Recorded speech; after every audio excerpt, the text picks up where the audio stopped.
Hello, how are we today? All righty. Our prayers go out to you, Miss Jenny. I tell you what. Many of you may not have a clue who's speaking up here right now. Some of you do. I tell you what, it's an honor and a blessing for our television stations and our networks. I'm the Jim Bob character on TV for about 20 plus years, but I'm going to tell you a quick story that I've told Miss Judith just lightly just a little bit ago. As probably about a 5 or 6 year old, 50 some odd years ago, I attended a fun event over here at Huntington High School, and got to see Mr. Jerry Lee Lewis do some great fundraising for one of our schools here in our area. And as I've grown up in this area, being a Natchez-ian, a Vidalian, a Ferridayan, life has come full circle for me. I've been able to be on TV for about 20 plus years, and now we own a couple of TV stations and radio stations. And I think I told you, Miss Judith, that on Friday, for my morning show, the Morning Gumbo Show on 104.7 and 107.1, we played not only Great Balls of Fire, but a whole lot of shaking going on and some more good stuff. But before we get started, I want to read some great words here that may touch many of you that weren't maybe able to go to the visitation or to the funeral. But before I read those words, I want to let you know that MidSouth.tv is where we broadcast live this morning, the visitation and the funeral. And we're going to be filming this, and at some point in time, when it all gets all polished up, we're going to release it. We're going to make sure we get copies for the family, and so that the world of fans, friends, and family can enjoy this celebration of life here at the Ferriday Arcade Theater. So let me take a few moments of your time, if you would. Somewhere in the world, in a mean little honky-tonk, or big music hall, or church basement, rec room, someone is playing a Jerry Lee Lewis song. Wherever there's a piano, someone is shouting. You shake my nerves and you rattle my brain. Too much love drives a man insane. But they won't play it like the killer, Lewis liked to say, as if he needed to make sure the whole world was hearing him right, hearing the pounding genius of it in songs like Whole Lot of Shaking Going On, Breathless, Great Balls of Fire, cause, like he liked to say, ain't but one of me. You broke my will, but what a thrill. Lewis, perhaps the last true great icon of the birth of rock and roll, whose marriage of blues, gospel, country, honky-tonk, and raw, pounding stage performances so threatened a young Elvis Presley that it made him cry, has died.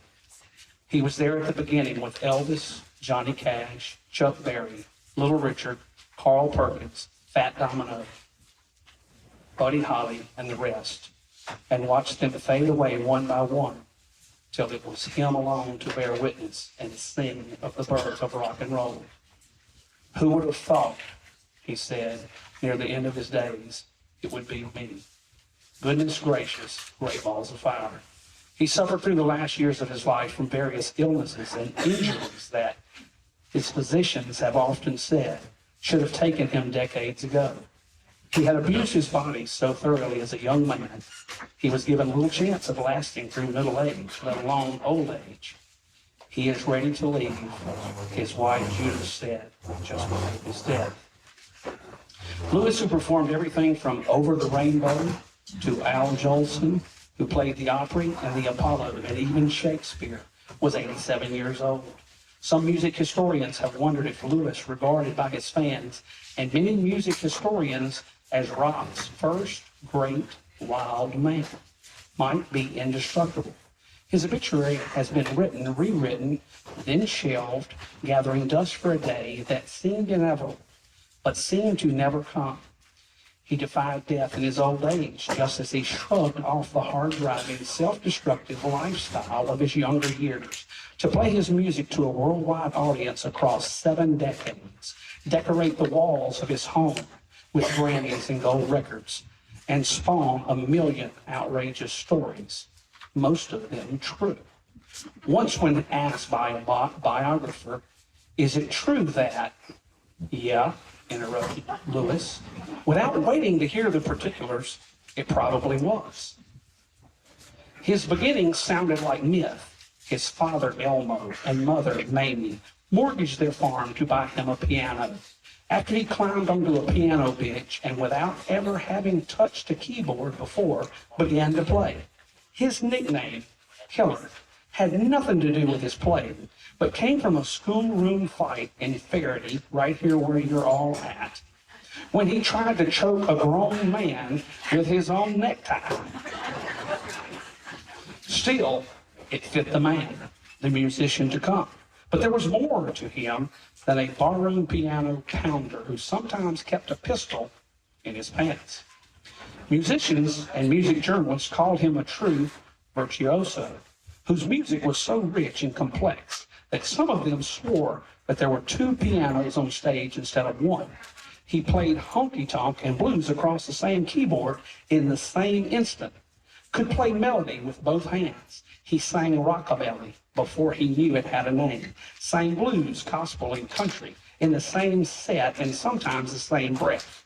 To become number 24 on Rolling Stone's 100 Greatest Artists of All Times, Sam Phillips, who launched the careers of Ellis and Lewis at Sun Records in Memphis, called Lewis the most talented person he had ever seen, a talent that made him one of the very few to be inducted into the Rock and Roll Hall of Fame's first class in 1986, and most recently this past week, at long last, into the Country Music Hall of Fame.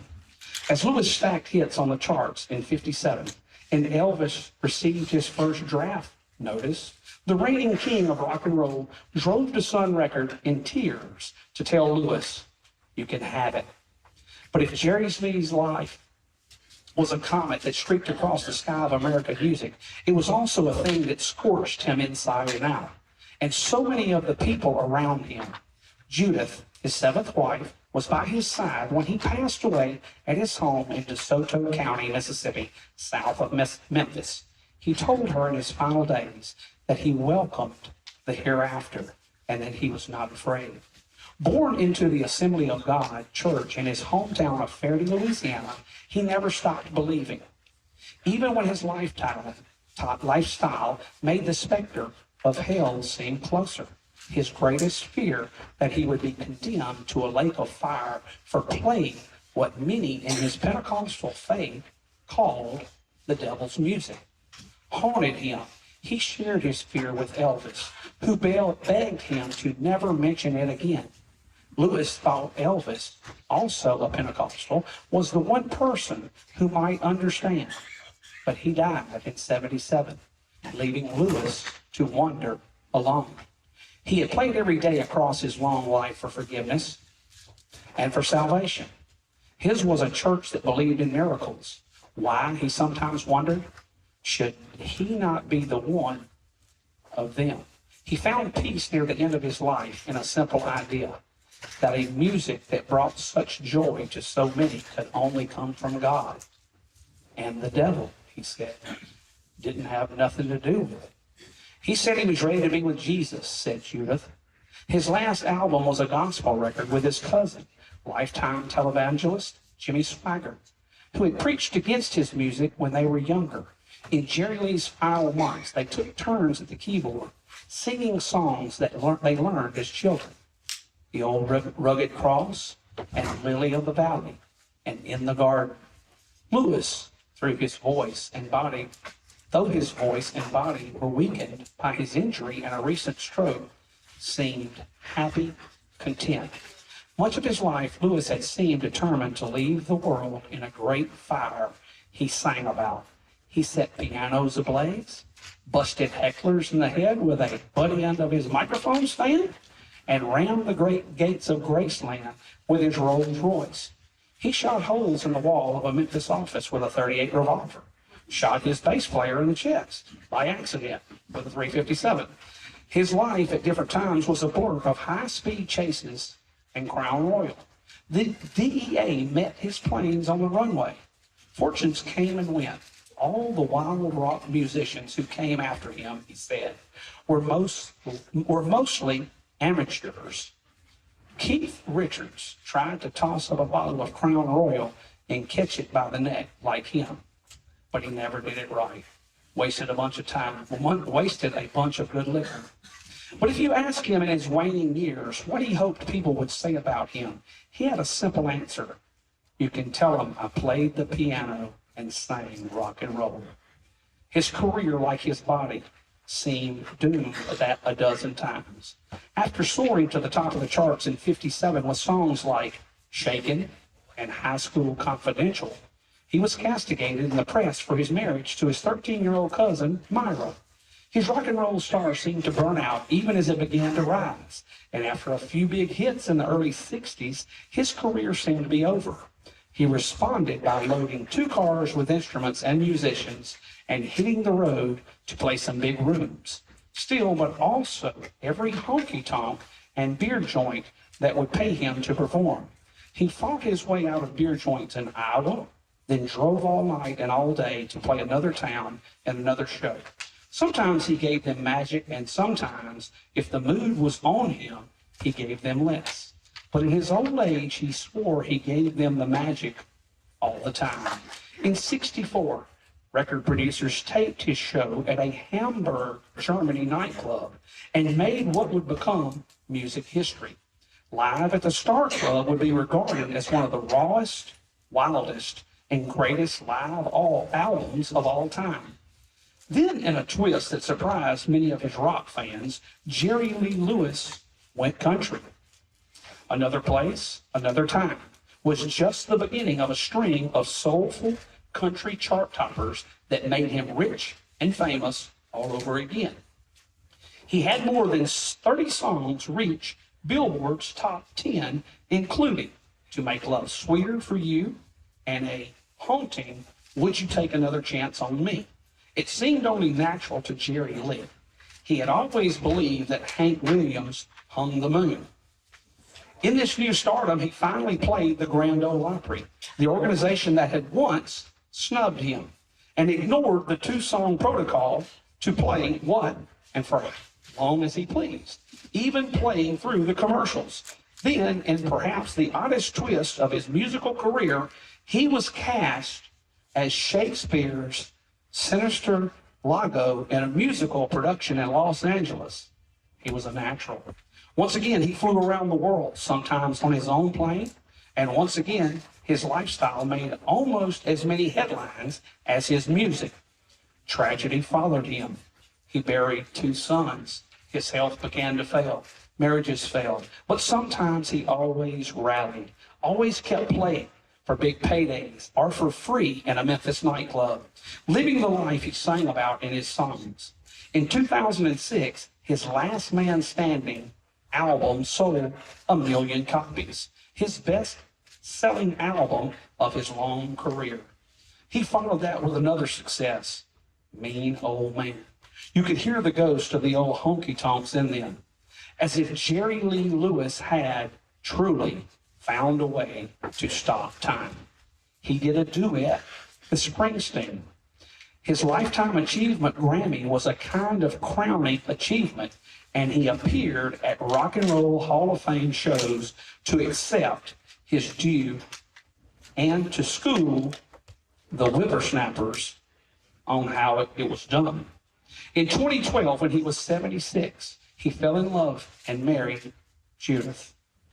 And they lived quietly for Jerry Lee Lewis in northern Mississippi. Though Lewis continued to do shows here in the U.S. and abroad, that year they took a trip to Ferriday to visit the family cemetery and to drive across the bridge to Natchez, where, as a boy, Jerry Lee used to dangle over the gritters high above the brown water of the Mississippi and the passing boats below. The other boys begged him to get down, but he just hung there, grinning, till they were in tears. When asked if he was scared a lifetime later, he just looked surprised. The killer didn't get scared, but looking down at the river as an old man, he said he might have been crazy. Later, they drove past the church where he beat the piano to pieces with his cousins, Swaggart and Mickey Gilley, who would go on to country music stardom, pounding a little blues and honky-tonk into the hymns they were supposed to be practicing. Just across town from the tiny church had once stood the other temple of his musical education, a blues joint called Haney's Big House, where some of the biggest acts in the country came to play.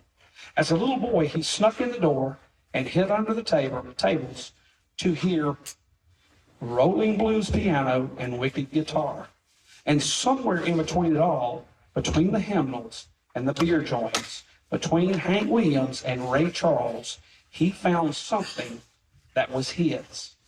It was always a waste of breath to ask if he had any regrets. He had a million, and he had none. It all just depended on the song that was running through his head at the time. I've had an interesting life, he said in his 2014 biography, haven't I? Written by Rick Bragg. Jerry Lee Lewis is survived by his wife, Judith Coughlin Lewis, his children, Jerry Lee Lewis III, Ronnie Lewis, Phoebe Lewis, and Lori Lancaster, sister Linda Gale Lewis, cousin Jimmy Swaggart, and many grandchildren, nieces and nephews. He was preceded in death by his parents Elmo and Mamie Lewis, sons Steve Allen Lewis and Jerry Lee Lewis Jr., his siblings Elmo Lewis Jr. and Frankie Jean Lewis, and his cousin Mickey Gilley.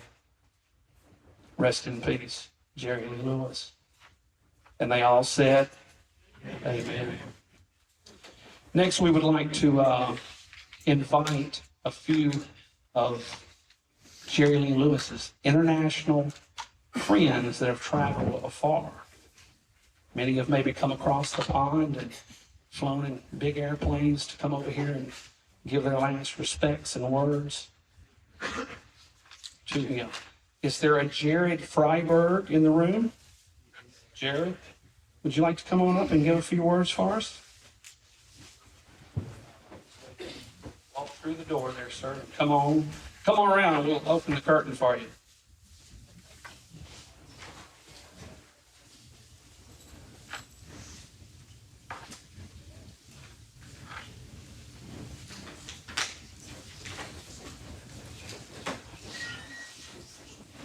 Thank you very much. I think words can't really express just how significant this man was, not only as a musician and a singer, but a man.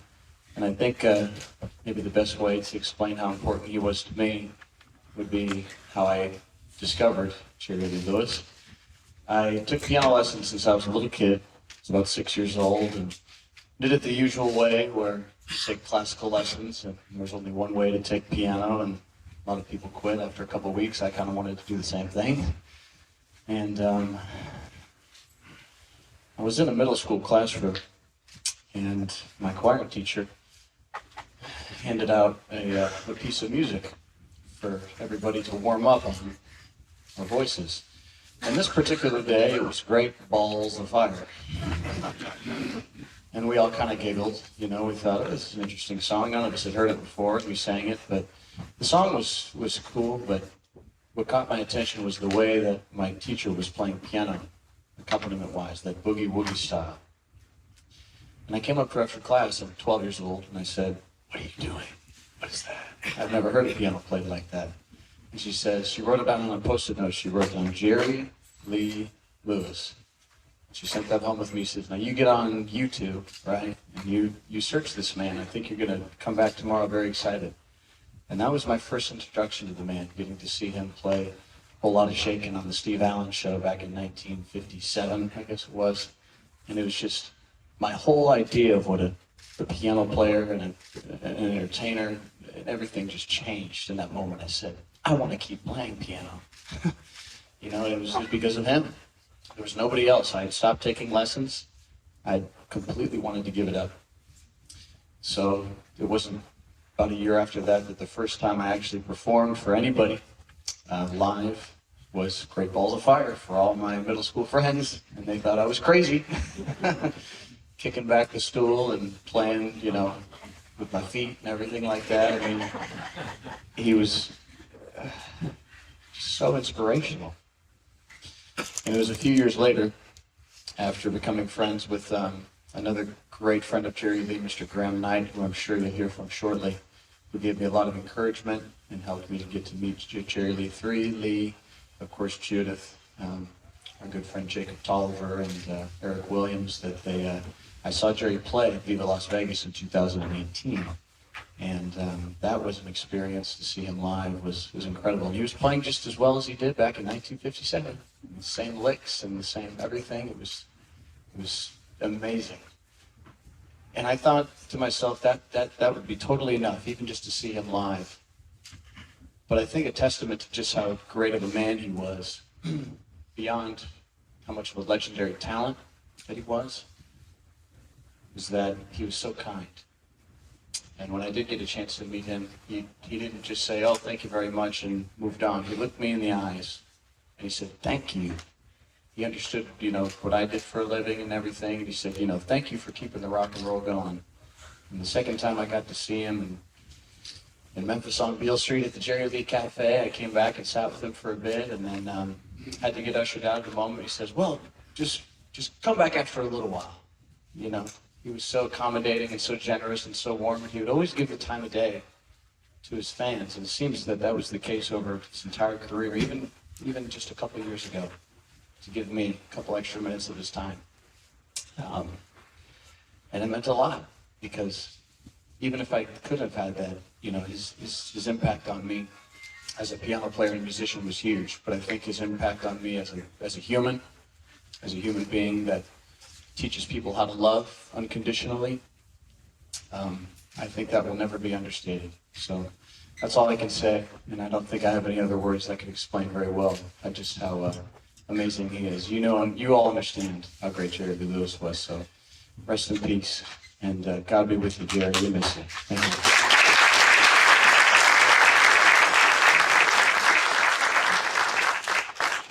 Thank you, sir. Great words there from a great man. Aiden Hart. Is there Aiden Hart? Come on up here, sir.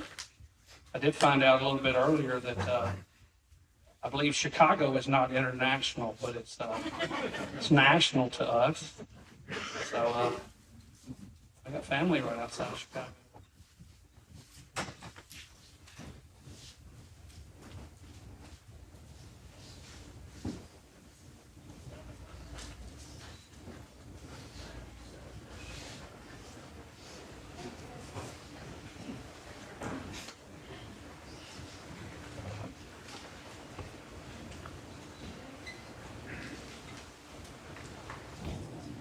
Okay, so I just found out I was doing this, so I'm gonna keep it brief. I have a few notes. I had the pleasure of meeting Jerry a couple of times, and he was nothing but great. He was nice, very, very kind to his fans. And the reason I'm here, traveled from Chicago today with some friends, is I owe my career and my future to Jerry. I first saw Jerry live in about 2016, I'll say. And from that point on, I knew I wanted to work with talent. And here I am now, 6 years later, and I'm managing 2 artists. And it's been great, all thanks to him. Also, rigorously studied piano for about a decade, and now I'm a piano teacher. much like Jerry, classical, but because I'm a teacher now, I can indoctrinate children with Jerry's great style of playing. So his legacy will live on to the new generation of piano players. Thank you, Judith, so much for including us. I'm sorry, everyone here, for your loss. This is a great loss to music. Sorry I'm not as prepared as I should have been. I just found out, but yeah, thank you.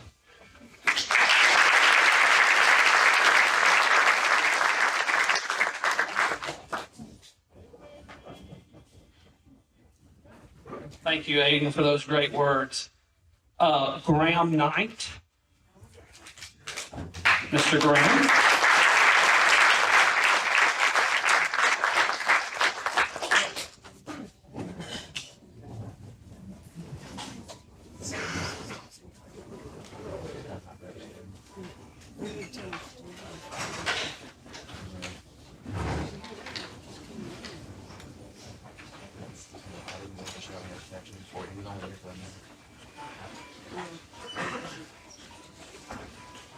Yeah, that was.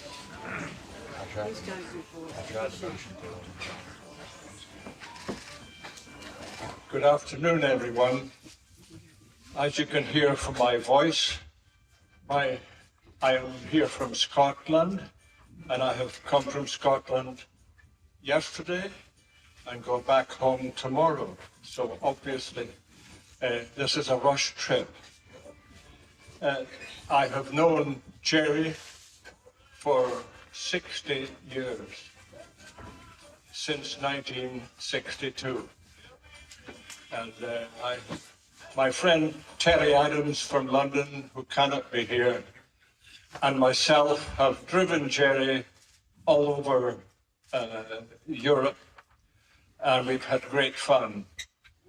I can't begin to tell you all the things that happened, or we would all be going to jail.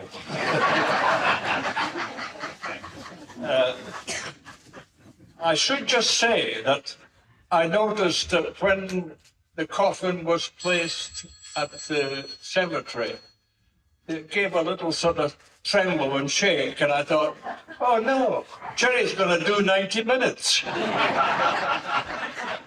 But there you go. I've known him for 60 years, so I could tell you a million stories. But let me try and think. I have known so many wives and so many girlfriends, it's incredible. I've known all the band members, a lot who are not with us anymore, or a lot who cannot be here today. But when I think of some of the band members that were so good, but we do have a representative of the band, and Kenneth here. Kenneth, put your hand up and just say hello.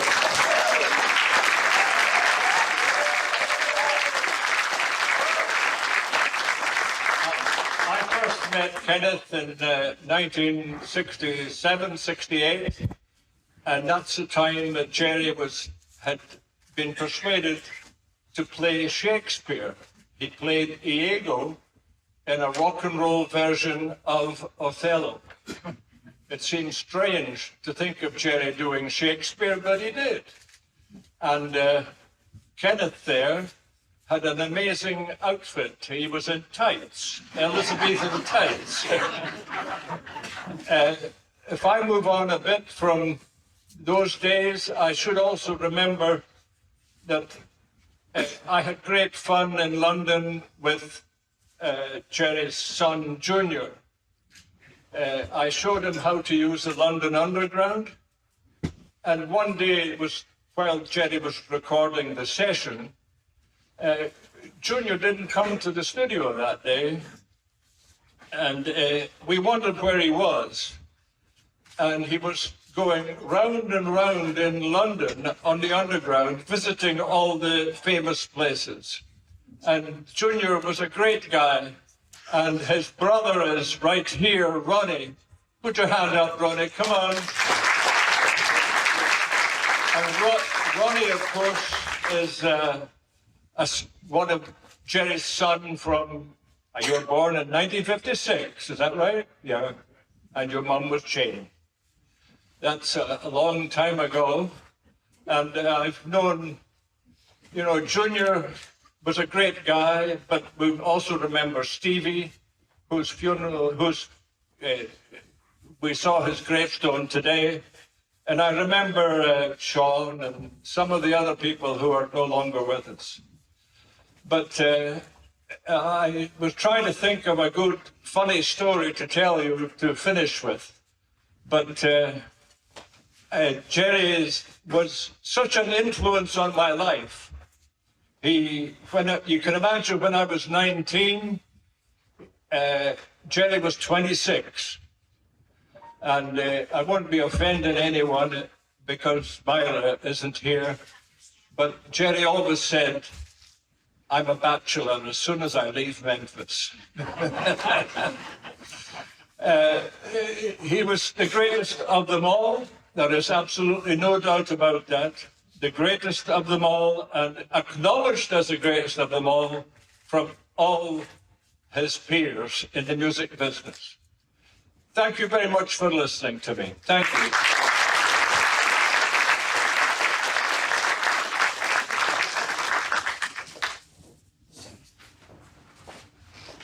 Is there a Russell Merrick in the room?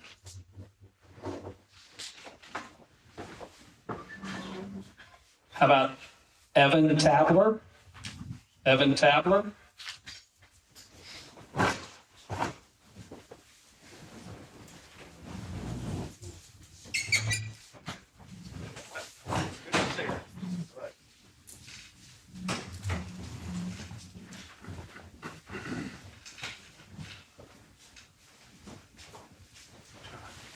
Thank you, Judith, for that opportunity.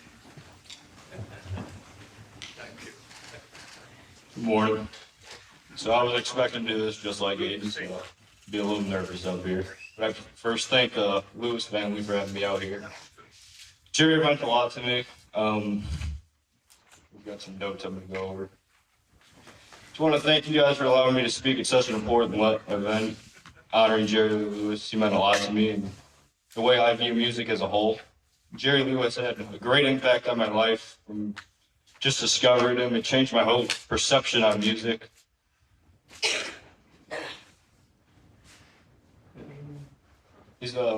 Jerry's a big part of why I got into music. I started learning to play the piano, play guitar. He's had a massive impact on my life. I apologize for being so nervous to getting up here, but I don't have a stage presence like Jerry. Nobody ever will. I just want to say, long live the killer, and thank you for having me.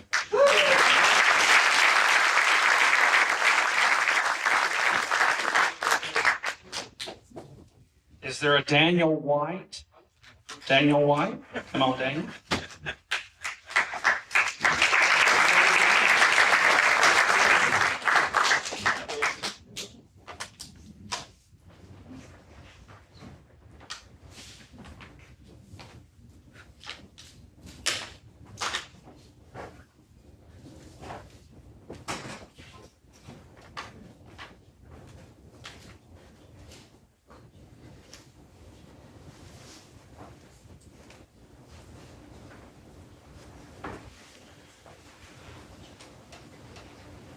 You'll have to excuse me all because I didn't know I was doing this either, but because it's for Jerry, I'll do anything for Jerry. So, yeah, I think when it comes to people's talent, I'm not somebody who usually likes to say somebody's better than someone. I think everybody's great, but when it comes to Jerry, I'm biased. It's the only thing I'm ever biased in.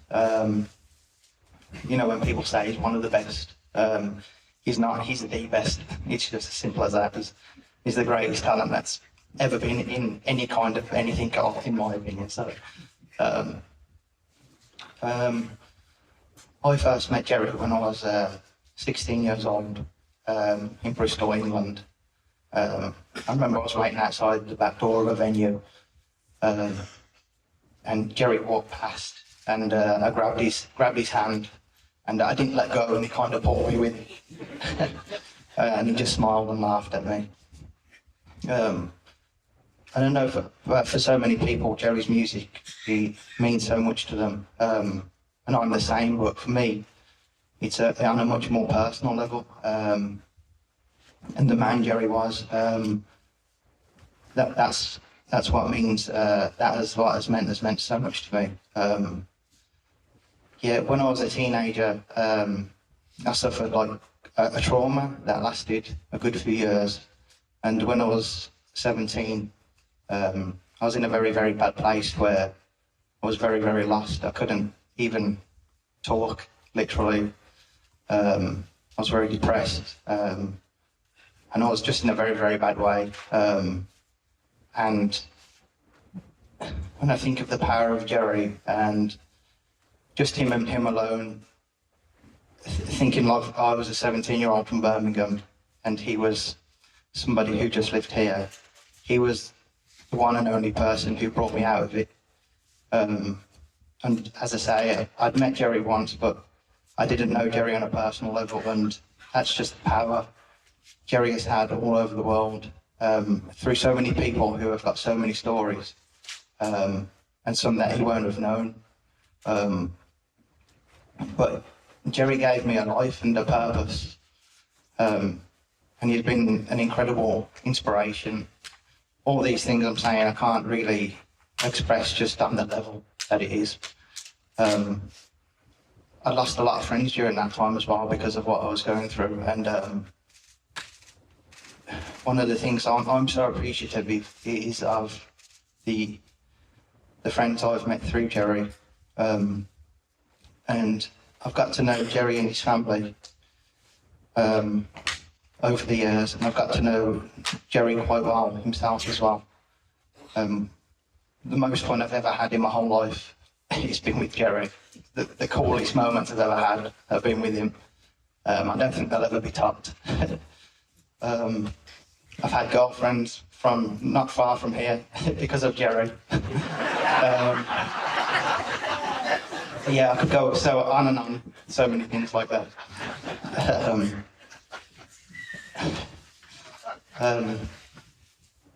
But when I look at everybody here, Jerry has given me a family, something that I'm really appreciative for. You know, some people I haven't met here, but I feel a connection with everybody here because everybody loved him the same as way I do. And that's the power of Jerry. He was an absolute superstar, like at the highest, the high. Yeah, and I think that's the main thing I've got from Jerry, and yeah, I've spent so many good time with him. Like when my mum passed away, and he comforted me and things like that. And he was always singing everywhere, always singing, which I love. I've been able to help out at so many shows behind the scenes for him, and I've got to know his family so well, who've become from my family, and friends who will be family for life. And I just want to say sorry, you know, like Aidan said, for everybody's loss, because I know we're all feeling the same thing. And the only real comfort is that I know Jerry was at peace, and he's with the good Lord, which does give me comfort, and that is the main thing. He is in paradise, so that does give me comfort as much as I'm missing him, and as much as we're sad. That is the only thing that gives me comfort. If I'm a friend of yours in these next few weeks, as I have been, please just let me know if you need me, because I understand how people feel and I want to be there for everyone as well. But yeah, I just want to say the killer will always rock on and on. It's impossible for his spirit to die, and it's when you love someone, it's impossible for them to leave you. He's here right now, so yeah, I just love you all. Thank you.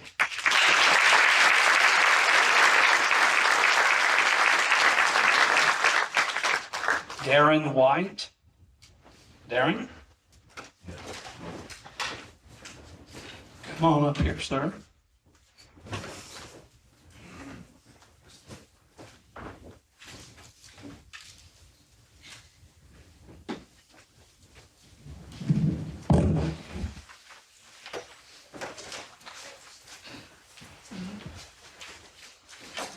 Thank you. Hi, everyone.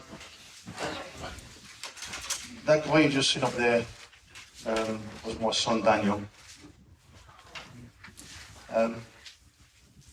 Now, as you're well aware, we're from England, and my story is I used to be a 50s rock and roll DJ in England, and when I decided to give up doing the DJing, I thought I'd love to go and start following somebody, some star for 50s rock and roll. And I started to follow Jerry all over the world. The story with me and Daniel, when Daniel was 10 years old, I was going to see Jerry in a show in Europe. And the show was at Wembley in England. And it was such a special show because we managed to get seats right down the front. Right down the front. I think it was the third row back. And what was so cool about that show was having a 10-year-old sitting by me, and he knew every lyric to every Jerry Lee Lewis song that Jerry Lee Lewis played that night. And all the fans around weren't watching Jerry, was watching Daniel singing all these lyrics. And then Jerry started looking at Daniel, and he quickly realised that this 10-year-old knew every lyric to every song that was singing. It was fantastic. And as the years went on, we followed Jerry, as I said, all over the world. But when I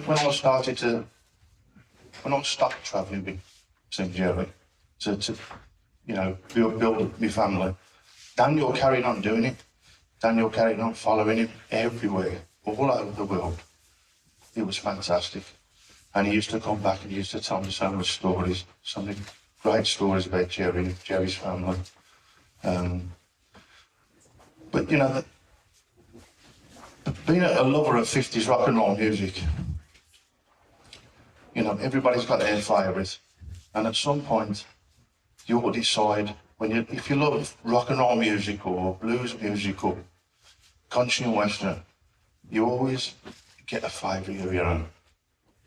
And being a DJ, obviously I used to play 50s rock and roll with loads of artists, Little Richard, Chuck Berry, Fats Domino. But it was when I watched the Steve Allen show with Jerry, when he played a whole lot of shaking, and it made the hair on the back of my neck stand up. Fats didn't do that. Little Richard didn't do that. Chuck Berry didn't do that. Jerry Lee Lewis done that. And I thought, well, this is amazing. And that's what done it for me. And, you know, we started following him. I listened to all his recordings. And to be here today, to one of my heroes, and to watch my son just say them few words up there, such meaningful words, I'm so grateful. I'm so honoured. Thank you. Thank you, sir. Mr. D, because I would not be here today. I would not be doing what I'm doing without him. And words cannot express how much he meant to me. And to be from the same area, Natchez, Ferriday, Ferriday, so much talent has come out of this area. It's ridiculous. And I am proud to say that I am part of that. And I have been going around playing places. I've got a show this evening north of Jackson. And I have been playing places the past, I guess, say 6 months maybe. And I started playing the piano not thinking it would take me anywhere, but I was wrong. And I thank God for this talent that He has given me, and I am really going to use it. And as a matter of fact, I never knew Jerry personally. I never met him, never been to one of his shows. But I've always sat back and I've seen on Facebook, YouTube, everything, on TV, all of his performances. And I remember the first time that I saw the Steve Allen show performance, July 28, 1957. And I was blown away. I got my first piano when I was 8 years old. I started playing, I picked up a boogie woogie sort of beat. I heard it on TV or something. And my dad took me to Mr. Eastland right down the road, Eastland's Music. And I played something for him. He was in the mood. By doing the boogie woogie version, in the mood. And Mr. Eastland looked at my dad and he said, Todd, which is my dad, he said, Todd, he got something. You know who he sounds like? He sounds like Jerry Lee Lewis. And I didn't know who he was. Mr. Easton said, "Do you know who Jerry Lee Lewis is?" I said, "No." I said, I've never heard of him." So one day on the way back from school, about a year or two later, and I never bothered looking him up, you know, because I was a little bitty at the time. I didn't know any better. On the way back from school, I heard Great Balls of Fire on the radio. It may have been 107.1. I don't know if it was or not. But my dad said within an hour, and I don't really remember very much, but all I know is within an hour when I got home, I was playing Great Balls of Fire on the piano. That's where it all started. And it would have not been possible. I would not be where I am at today. I would not be talking to all of y'all in here, nervous as I don't know what. If it wasn't for Mr. Jerry Lee Lewis. And not too long ago, I know Judge David Bramlett across the river in Natchez got a hold of Mr. Tim Vance. And he got a hold of Miss Judith and Jerry Lee, and he signed a little autograph and a little keychain and bag and sent that to me. And I never would have thought in my wildest dreams. I really sincerely appreciate that coming from y'all. And I've got it hanging on the wall, and I will cherish it for the rest of my life. I will pass it on to my kids, their kids. But I would just like to say how much of an honor it is to be speaking of it. You know, Ms. Kimball put me on the spot. I'm not good with words, but I think I did okay. I really appreciate that. Good stuff, kid. Give me a hand, Sheriff. Miss Judith, if you would you like to say a few words? Or, all righty.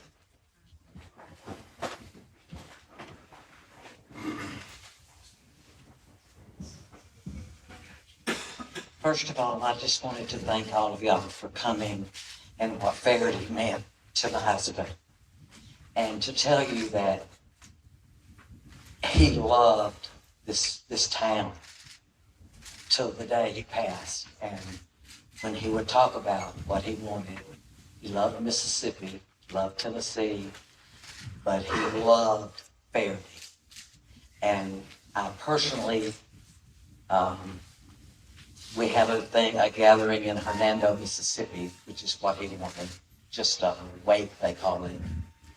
And I stood in line and sat near his coffin for 2,000 fans. Never got tired, because Jerry Lee Lewis, as much as he loved his family, he loved his fans with a love that you just could never imagine.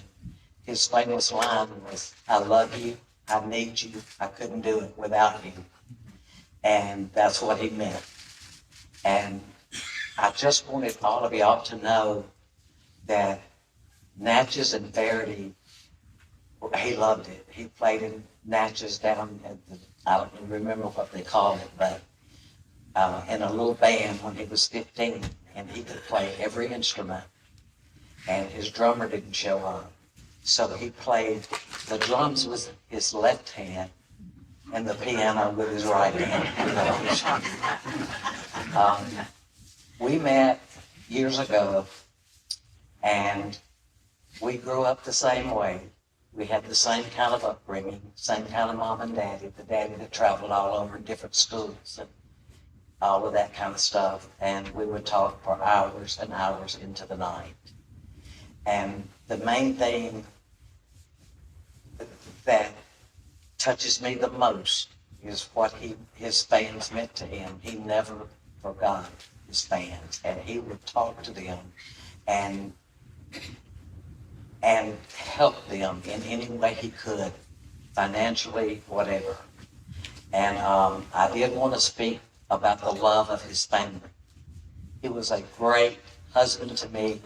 He was a great father. And he was a great brother.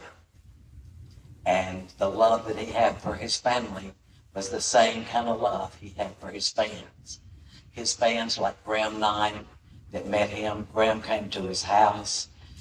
I could tell you dozens of people that he would just invite and help their lives. And Daniel White is one of those that stayed in touch. Jerry stayed in touch with him all of his life. And I feel very, very blessed just extremely blessed that I got to spend nearly 13 years with him. And I did ask him one day, I said, well, you have so many wives, why did you marry so many times? He said, well, I wanted to give him a chance to marry Jerry Lee Lewis. That is a very true story. Very true. He said, I didn't ever know I'd find the right woman. He said, I had to do that to find the right woman. So I could go on and on and on about everything, but I wanted to thank the city of Ferriday, and he just loves it, and we love all of y'all, and y'all just don't forget me, because I loved him more than you could ever love anybody. Thank you.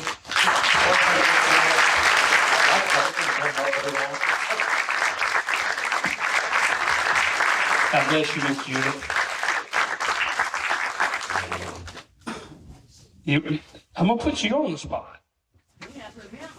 I'm not putting her on the spot. Okay. There. Thank you for reaching out on behalf of the family and all of the family, from all of us. That I'll guarantee you this: that the radio stations that me and my family own, 104.7 The Gator, here in Ferriday, Natchez, and Vidalia, will always and continue as long as I own those stations. And there was a great man before us. I've been trying to get those radio stations in my hands for about 20 years. Now that me and my wife solely own, I'll promise everybody in this room, 104.7 FM The Gator will play a whole bunch of Killer's music on it. All right? I'm going to give you one more. The Jim Bob Redneck Adventures TV show, and American Ramblers, and the Morning Gumbo Show on 107.1 FM The River. You're going to hear a lot of that on there, Mr. Clyde Ray. I want you to come in soon, and let's tell that story about that great football team that marched all the way down there, almost to the goal line, and they punted on third down. That motivated me way back in the day, by the way. And never let me kick that ball. All righty. God bless. Without Miss Judith, we want just everybody to mill around and visit for a little while. Have we got a little bit more food left over there? Sure, whatever you want me to do, I'll do it. All righty. Hey, thank y'all all for coming, and God bless, and rest in peace, Jerry Lee Lewis, the Killer.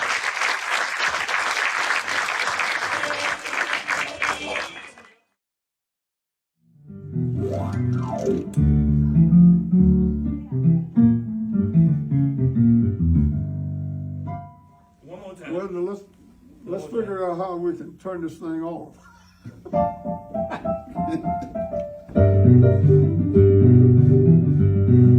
That's great.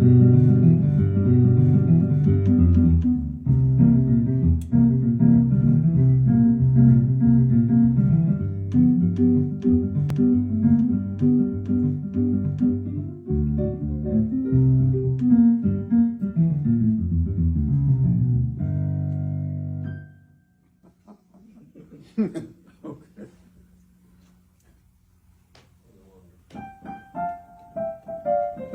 That's better.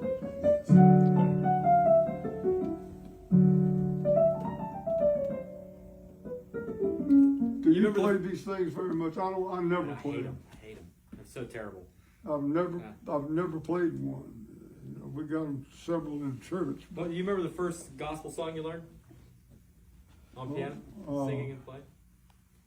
It would have been the Old Rugged Cross, probably. Really?